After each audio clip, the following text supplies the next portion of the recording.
Bojreng bis anak toko bilang simpan.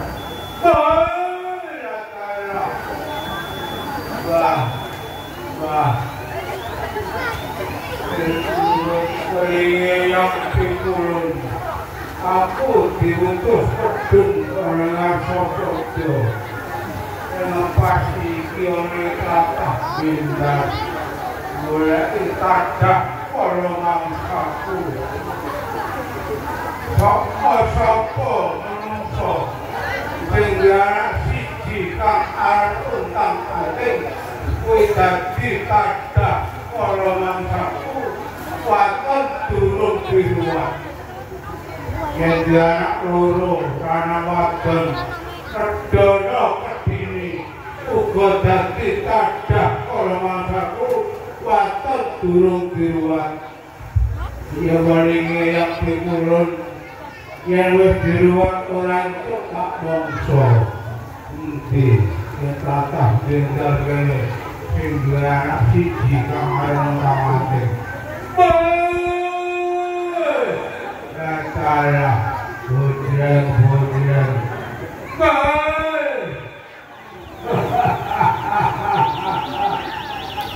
wah jebul menungso jumlah orang pengaruhanku orang di sana orang tak terus aku tambuh barang gue orang tanahnya sopo jenengmu dan sopo ngendi pinanggamu aku kepengen mangerteni mergo aku lagi golek tadak kalau mangsaku oh iya sekaring hawa langgeng berkara apa ditemokake dikala senajan kala kaya apa aku kang aran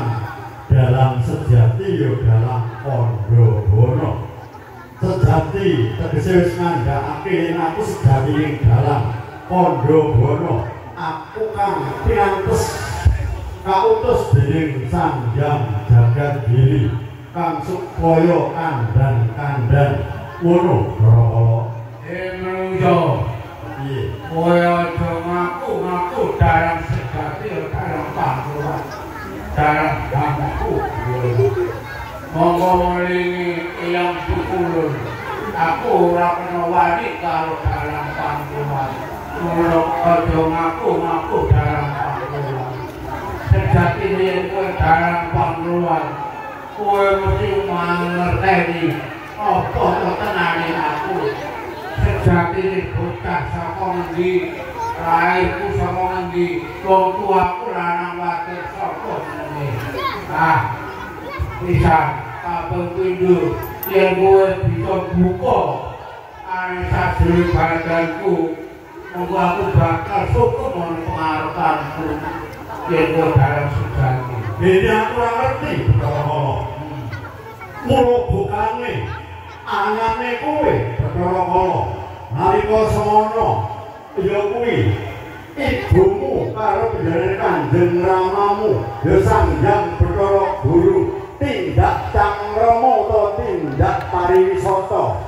nitih lembu handini nalika semono ngangklang jagat nanti tumeka ana kisiking samudra kidul ing kono Kanjeng ibumu keterangane jarike sehingga ngalengkap ketingal wetise kang putih sumemplak kajo budak sinumpet kuwi semua budak rupane putih dadi wentis iku pupune guru ketingal kapirsan karo Kanjeng Ramamu Sang Hyang Bathara Guru nalika semono Kanjeng Ramamu ora kuat hangampah hardane kanekson kabirahen perkara kala banjur nibakake kama kula nalika semono jenengmu kang aran Kama Salah banjur kowe munggah ana kayangan Suralaya njaluk memangsang banjur kowe diparingi jimat aresma gawe wisik Sang Hyang Bathara Kala ya ora para kabeh kandhang ora kleru pancen jenengku Kama Salah nang sakwise munggah nang kayangan jenengku dhewe karo Rama Pikulun sambung Bathara kejaba saka iku kowe banjur njaluk pangan akeh kadhakeh yo kowe diparingi pangan ujute watu kowe ora gelem atos kayu gapuk uga kowe ora gelem banjur kowe diparingi ya iku wong aren kang aran kolang kalih ing kono banjur wong mangsa kitutan wujute manungsa yen sing lagi gogor aren banjur wujute jalma manungsa banjur kowe njaluk pangan wujute manungsa ning Kanjeng Sanghyang Pikulun duwe kawicaksana ya kuwi ngobratake kena mbok mangsa kena mbok beda ananing menungso ning alam donya ning sing nandhang Mara Sukerta mula aku ora samar kala sing gawe cilaka dalan-dalan wis kabeh wajya balamu jin setan priprayangan kanca roamu ya ora kala pancen ana sak buriku akeh priprayangan jin lalu barat pati mula saka kuwi aku ngerti kabeh kala ya Kanjeng Rama ngudratake yen ana bocah lair wong siji mbok lanang mbok wadon kang aran kontangante wadon bocah tunde-unde kuwi dadi jadanganmu kena mbok rodo kena mbok bodho rita sak ngene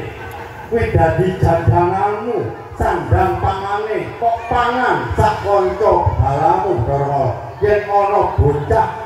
uga pawongan laenake loro mbok lanang mbok wadon kang aran kedono kedhi to kedhi kedono uga kalebu kuwi bocah Mara Sukerta dadi jadanganmu kala yen ana duwe anak telu nalika semono Sanghyang Bathara Guru paring sabda yen lanange ana tengah kang aran Pancuran Kapit Sendang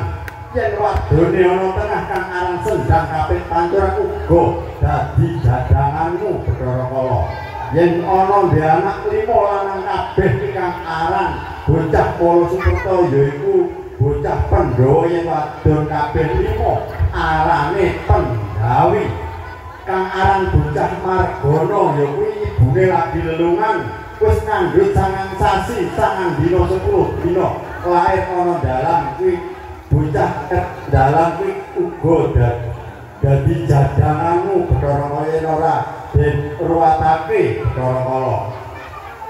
Bathara Kala apa abamu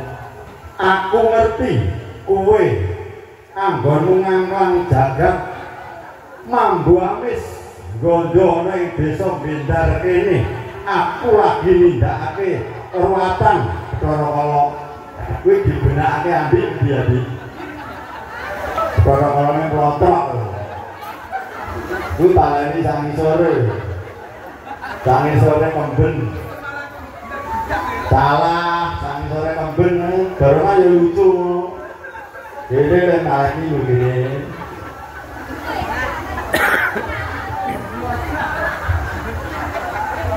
niki dalu badhe dalah kali sepeda motor bodohnya wis kepanjen niku banyak tapi terberat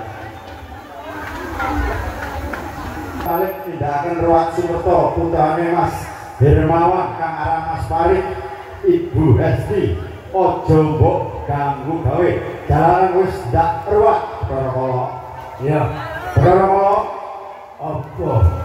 kowe mau ngarep pitakon karo aku yen to aku saknyatane dalang sejati yen bisa kang ana ya kuwi bumbunanmu kang aran Purwaning dumadi sing Purwawiwitan dumadi dumadine Bathara Kala jen setan sak punanggalane mau ya kuwi jalaran ananing Kanjeng Ramamu nibakake kama ning segara kang aran Kama Salah iki wiwitane kowe dumadi Bathara kang ana bathukmu kang aran ya kuwi sastra ya kuwi kang aran Caraka diwalik ya apa ora karo ngoto bogomo nyaya jodoh kurawasa jodoh karo caraha waduh dalam sejati dalam waduh ora perlu sungkem padha wae sing gedhe pangapuramu dalam mergaku mawani karo kowe pisan iki isih riyaya pangapuramu sing gedhe salaman abras batin padha-padha minal aidin wal faizin lagu dino iki kabeh karo nonton kabeh minal aidin wal faizin Bapak Ibu